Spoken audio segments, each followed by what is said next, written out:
Okay, so today we're diving into, well, consciousness. Ooh, big one. Yeah, I mean, not just like, being awake and aware, but the really deep question of how it all works. Right. How does the brain actually create the experience of being conscious? Exactly. How do we get from, like, neurons and electrical signals to the feeling of having thoughts, feelings, experiences? Like the feeling of listening to this podcast right now. Yes.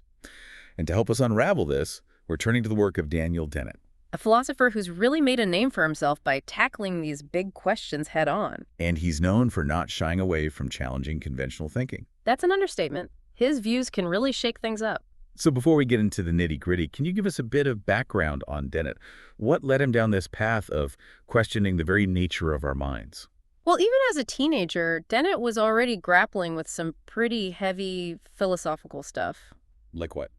The mind-body problem, for one. Okay, the classic debate about whether the mind is separate from the body or somehow a product of it. Right, and he was drawn to the work of Descartes, who famously argued for a separation between mind and matter. But Dennett wasn't quite convinced by that, was he? No, he wasn't satisfied with that dualistic view. He suspected there had to be a more unified explanation. So he was already questioning some pretty fundamental ideas at a young age, but he wasn't always surrounded by philosophy and cognitive science, was he? Didn't he have a kind of unusual upbringing in that regard? It's true, he did. He's talked about going to Sunday school as a child, even singing in the church choir. Interesting. So he had this early exposure to religion, which seems a bit ironic considering where his thinking eventually led him. It is interesting, and while Dennett didn't ultimately embrace religion, that early exposure probably played a role in shaping his views on belief systems and the human search for meaning. I can see that tension between faith and reason, it's a thread that runs through a lot of his work. Absolutely. Now, in terms of a specific aha moment that set him on the path to his views on consciousness, Was there like a pivotal experience that shifted everything? there was a turning point during his college years. He was studying visual perception, and he had this realization What was it? that the common idea of the mind playing a movie of our experiences, it just didn't hold up. You mean that our perception isn't just a direct, unfiltered representation of the world? Exactly. He realized that our conscious experience is more of an interpretation, a kind of construction by the brain. It's like that moment you realize there's no single correct way to see an optical illusion. It completely changes how you think about perception. Precisely. And that visual perception revelation, it really planted the seed for his later work on consciousness. So the seed was planted, but when did the full picture of consciousness as a product of the brain really crystallize for Dennett? A pivotal moment happened at Oxford. He was chatting with a friend studying medicine, and he started learning about neurons. Ah, neurons, those tiny cells that communicate using electrical and chemical signals. Yes. And it just clicked for Dennett. He realized that these simple units working together in these vast, intricate networks could actually be the building blocks of something as complex as the human mind. Okay, so billions of neurons firing away. But how do we get from those electrical impulses to the feeling of, say, listening to your favorite song or smelling freshly baked bread? Right, that's the crux of it, isn't it? That's what Dennett calls the hard problem of consciousness. How do we get from the physical to the subjective? How do these processes in the brain create the feeling of what it's like to be conscious? Exactly. And it's here that Dennett introduces one of his most thought-provoking and perhaps controversial ideas, the notion of consciousness as a user illusion. Okay, user illusion. It sounds like he's saying our minds are tricking us, but in a helpful way. In a sense, yes. Think about the interface of your smartphone. What do you mean? Well, you interact with icons, apps, notifications, but what you see is just a simplified representation of incredibly complex code and processes happening behind the scenes. So much going on that we never even have to think about. Exactly. Dennett argues that consciousness is kind of like that interface, a way for the brain to manage its own complexity and present a user-friendly version of reality to you, the user. So instead of experiencing the raw data of billions of neurons firing, our brains create this kind of simplified, digestible version that we experience as consciousness. Precisely. It's not that our experiences aren't real, but that our brains are presenting them in a way that allows us to function effectively in the world. Okay, so it's like a map that shows you the major landmarks and roads, but not every single tree and pebble. Exactly. It's a functional representation, not necessarily a perfectly accurate one. That makes sense. Our brains are all about efficiency, after all. Absolutely. And this idea of consciousness as a user interface has some really interesting implications for how we think about free will, artificial intelligence, and a whole bunch of other big questions. Which I'm quite eager to get into. This whole notion that our brains are basically creating a reality show for us to experience is pretty mind-blowing. But before we jump ahead, can you give us a more concrete example of how this user illusion might work in the brain? Sure, let's take vision, for example. When you look at something like a red apple, you perceive it as a whole unified object, right? With a specific color, shape, and location, it seems so straightforward. But what's actually happening in your brain is far more complex. Oh, I'm sure it is. Break it down for us. What's going on behind the scenes? Okay, so light bounces off the apple, enters your eye, hits your retina, gets converted into electrical signals. Okay, I'm following so far. And then those signals travel to different parts of your brain. Each area is specialized for processing a different aspect of the visual information, color, shape, motion, all of that happening in parallel. So there's not just one vision center in the brain. Nope. It's a much more distributed process than most people realize.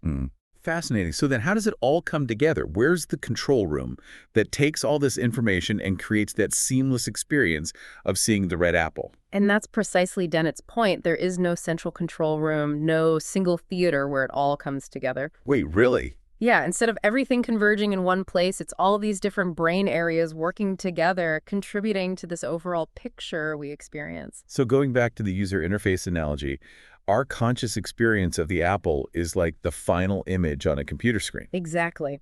While behind that seemingly simple image is this incredibly complex network of code and processing power that we're never directly aware of. So essentially, our brains take all this raw sensory data, process it across different specialized regions, and then present us with this simplified, coherent representation like the red apple that allows us to actually make sense of the world and interact with it. That's the gist of it. And this idea of the user illusion, of the brain creating this functional, simplified representation of reality, it's crucial for understanding Dennett's views on everything, from free will to the potential for artificial consciousness.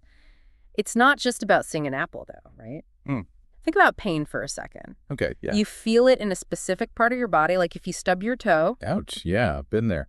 But that feeling, that sensation, it's not just a simple signal from your toe to your brain. So what's happening? It involves your nerves, your spinal cord, different parts of the brain all working together. To create this one unified sensation of pain. Exactly. And that's another example of the user illusion in action. The brain is taking all this complex input and creating this simplified representation, this feeling of, ouch, pain in my toe. Which is basically what you need to know to, stop doing whatever caused it. Right. It's all about survival and efficiency at the end of the day. Exactly. So we've got this user illusion. This way our brains manage all this complexity. But then how does that work with the idea of free will?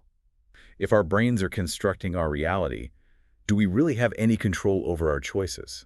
The big question of free will, definitely one of the most debated aspects of Dennett's work. And I'm guessing he doesn't exactly hold back on this one either. He does not. In a nutshell, Dennett argues that free will, the kind where our choices are totally independent of our brains and all the stuff happening in there, well, it's an illusion. Oh, okay. That's a tough one to swallow. I think most of us instinctively feel like we're in control of our own decisions. Right, and it can be a bit unsettling to think about our choices being determined by something else. So how does Dennett explain that? How can we not have free will if it feels like we do? He argues that our brains are constantly taking in information, past experiences, what's happening around us at that moment, our desires. All the data, basically. Yes.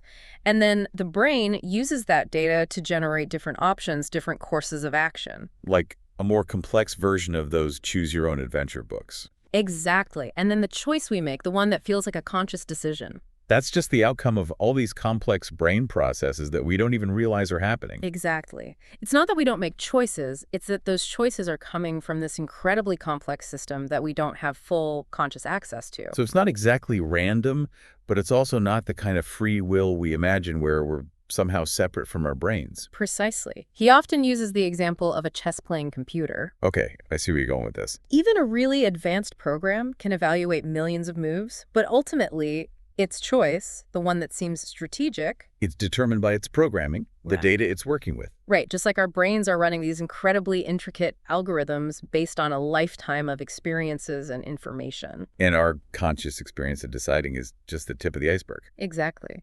So are we then just robots?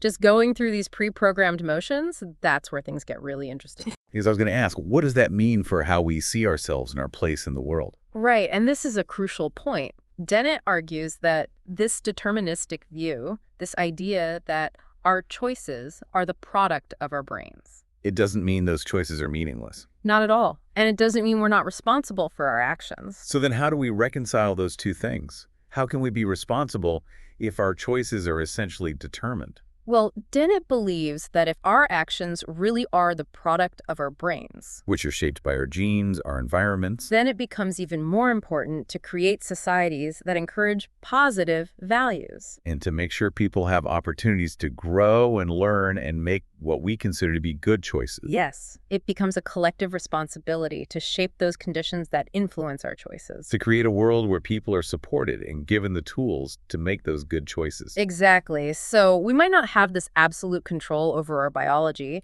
but we do have a responsibility to shape the world around us. This whole idea of our brains being molded by our environments, it makes me think about artificial intelligence. How so? If we can create machines that learn and adapt, could we ever create a truly conscious machine? Something that experiences the world the way we do? Dennett gets asked this question all the time, and he's actually quite famous for saying, "I am a robot." He's not serious, is he? He says it playfully, but he's getting at something important. He's saying that humans were basically biological robots. It's really, really complex ones. The most complex ones we know of, but robots nonetheless. So if we are just highly sophisticated machines ourselves, Does that mean building a conscious AI is just a matter of time and better technology? Dennett wouldn't say it's quite that simple. He doesn't rule out the possibility of artificial consciousness, but It's not just a matter of building a bigger computer. exactly. The human brain, with billions of neurons and trillions of connections, shaped by millions of years of evolution. That's a level of complexity we haven't even begun to replicate in our machines. Exactly. And this is where the user illusion comes back into play. Okay, I see the connection. We can't just build a brain without understanding the software that makes it run. Exactly. Even if we could build a machine with the same raw computing power as the human brain, we'd still need to figure out how the brain creates that simplified, user-friendly interface we experience as consciousness. It's like trying to build a car without understanding how the engine works. You might end up with something that looks like a car, but it's not going to get you very far. A perfect analogy. And this question of artificial consciousness, it's something that sparked a lot of debate among philosophers and scientists. I bet it has. Yeah. So are there any big counter-arguments to Dennett's perspective on all this? Oh, absolutely. There are some really compelling arguments out there that challenge Dennett's views. One of the most famous is Frank Jackson's thought experiment about Mary the color scientist. Oh, yeah, I've heard of that one. It's a classic. Right. For those who haven't, picture a brilliant scientist, Mary, who lives in a black and white world. So she's never actually experienced color herself. Exactly. But she has access to all the physical information about color, how our eyes and brains process it, the wavelengths, everything. But just through textbooks and black and white images, right? Right. She's never actually seen color. So the question is, if Mary steps out of her black and white world and sees a red apple for the first time. Would she learn anything new? Exactly. It seems like she would, right? I mean, even with all the scientific knowledge, there's something about the actual experience of color that seems to go beyond just the physical facts. Right, and that's what Jackson was getting at. He argued that this thought experiment shows there are these non-physical facts about experience. Like what it actually feels like to see red. Exactly. Philosophers call these qualia the subjective qualities of experience. And Jackson believed that qualia can't be explained by just focusing on the physical stuff. So where does Dennett stand on Mary and her newfound color vision? Well, Dennett, being Dennett, has a pretty thought-provoking response. I can imagine. Lay it on us. He says that if Mary truly knew everything about color vision, if she really had all the physical facts, Then she would be able to predict exactly what seeing red would be like. yes, she wouldn't be surprised or confused. She'd be like, this is what red looks like. So he's saying that complete physical understanding would include the subjective experience as well. Exactly. He believes that our intuition that Mary would be surprised, it comes from our limited understanding of how complex the brain really is. We underestimate how much information is packed into those physical facts. Precisely. So it's not that Mary learns some new non-physical fact. It's more that she gains a new way of accessing and applying the knowledge she already has. It's a really interesting way to think about it. Are there any other big challenges to Dennett's perspective out there? Another famous one is Thomas Nagel's "What is it like to be a bat?" argument. Oh, right, I've heard of that one. It's about how we can never truly understand what it's like to experience the world from another creature's point of view. Exactly. Nagel argues that no matter how much we study a bat's brain, its echolocation, its sensory systems. We can never truly know what it feels like to be a bat. Precisely. We can study the physical mechanisms, but that first-person subjective experience seems to be beyond our grasp. It's a really compelling point. It is, but Dennett would say this limitation doesn't necessarily mean we can't have a scientific understanding of consciousness. Just because we can't directly experience the world as a bat. Doesn't mean we can't investigate and develop theories about what bat consciousness might be like. Exactly. It might be a different kind of understanding, but it's still a valid pursuit for science. So we can still use the tools of science to study subjective experience, even if we can't perfectly replicate it ourselves. Precisely. Dennett's a big advocate for science, even, or maybe especially when it comes to these big mysteries of consciousness. He doesn't shy away from the hard questions. Not at all. He sees these thought experiments as valuable, as ways to push our thinking, but not as reasons to give up on a scientific worldview. It seems like Dennett's approach encourages us to be both humble about what we don't know and really ambitious about trying to figure it out. Absolutely. He wants us to stay curious, to be open to new ideas, and to be willing to update our beliefs when new evidence comes along. Even if those ideas challenge some of our most fundamental assumptions about ourselves and the universe. Exactly. And that brings us to another really important aspect of Dennett's work, his atheism, and how he sees religious belief through the lens of evolution. Right. We can't really talk about consciousness without addressing the idea of a higher power or a soul. Absolutely. So how does Dennett approach religion, especially given his own experiences with it earlier in life? Yeah, it's an interesting contrast, isn't it? It is. And Dennett's view is that the tendency towards religious belief, it's actually a natural byproduct of how our brains have evolved. What do you mean? Well, he argues that our brains, they're pattern-seeking machines. We're wired to find explanations to make sense of the world around us. Which is useful, but it can also lead us down some interesting paths. Right. Sometimes we find patterns that aren't really there, or we come up with explanations that aren't entirely accurate. And that's where things like supernatural beliefs come in. Exactly. Think about our early ancestors.